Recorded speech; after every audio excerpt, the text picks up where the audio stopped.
Hola, salam jumpa ini dengan si Komar dalam series Sehat Jiwa. Ini lidah buaya gue dari Justin, masih hidup ya Justin, thank you. Oke, ini video yang nomor 7 ya. Ya, di video sebelumnya kita udah ngobrolin bahwa penyakit jiwa itu bisa jadi karena genetik, bisa jadi juga karena non genetik ya, faktor luar.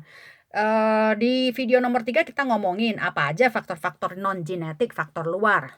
Dan kali ini di video nomor 7 kita ngobrolin faktor genetik.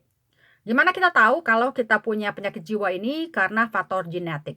Pertama-tama, kan ciri-cirinya tadi ya, dari mulai gatal-gatal, kurang susah tidur, mah kita sakit terus, nggak sembuh-sembuh, batuk-batuk, padahal kita udah makan obat segala macam, sakit fisikal kita, kepala, sampai gue pernah ngalamin sakit lutut karena, stres, bukan karena bener-bener itu tulang gua sakit. Terus apalagi ya, dan sampai yang parah-parah deh ya, yang udah mulai halusinasi, dengerin suara-suara aneh, atau ke arah bunuh diri. Dan yang aneh-aneh deh kalau lu merasa, "Kok gua punya faktor marah ini kok lebih dari normal ya, orang-orang kalau begini nih nggak bisa sampai marah banget, kok gua bisa sampai kayaknya mau tusuk itu orang."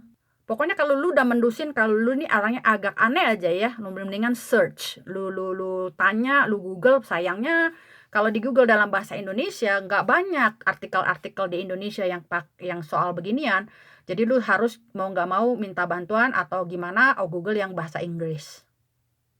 Nah, setelah kita tahu yang aneh-aneh di diri kita ini adalah, penyakit jiwa ya, terus kita mau tahu lebih jauh ini genetik apa non genetik. Kalau kita teliti lebih jauh, kita ambil waktu untuk, merenung, kita kita ingetin, apa gue kayak begini nih udah dari kecil, apa, setelah berumur, setelah dewasa. Kalau lu inget bahwa ini udah lu alamin dari masa kecil, ya udah itu udah ketahuan, itu lu genetik. Apalagi kalau lu lihat ciri-ciri yang sama di keluarga lu, di kakak adik lu, paman lu, nyokap bokap, kakek nenek, pokoknya orang-orang yang ada hubungan darah dengan lu.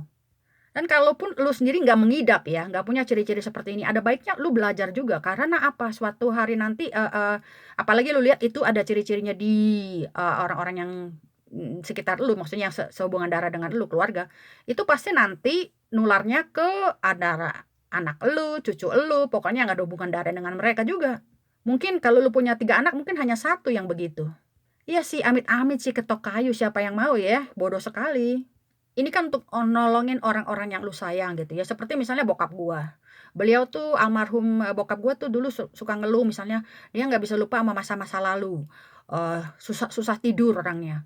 Jadi kita cuman bisanya ya diem aja, nggak ngerti apa-apa. Aduh bodoh sekali, gue nyesel, bener-bener nyesel. Pada saat gua ngerti soal beginian tuh bokap udah nggak ada. Kalau gua teliti-teliti tuh dia tuh punya PTSD ya, Post Traumatic Syndrome Disorder.